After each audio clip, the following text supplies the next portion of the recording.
முயற்சி செய்வோம்.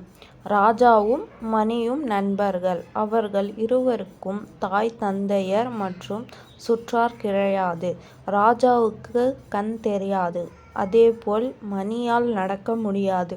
அவர்கள் வாழ்ந்த கிராமத்தில் கிடைத்த வேலையை செய்து கிராமத்தில் உள்ளோர் கொடுப்பதை சாப்பிட்டு வாழ்ந்து வந்தனர். ஒரு நாள் அவர்களுக்கு பக்கத்து ஊரில் நடக்கும் திருவிழா பற்றி தெரிய வந்தது. இருவருக்கும் அங்கே போக மிகுந்த ஆசை. அந்த ஊருக்கு செல்ல மிகுந்த தொலைவு நடக்க வேண்டும்.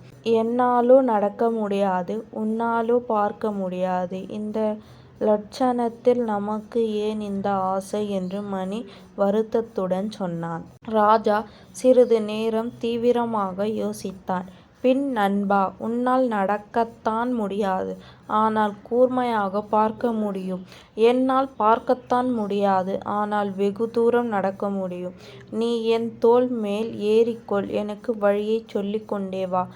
நாம் இருவரும் திருவிழாக்குச் சென்று வரலாம் என்றான் ராஜா. இருவரும் மகிழ்ச்சியாக திருவிழாக்குச் சென்று வந்தார்கள். நீதி: முயன்றால் முடியாதது எதுவுமில்லை.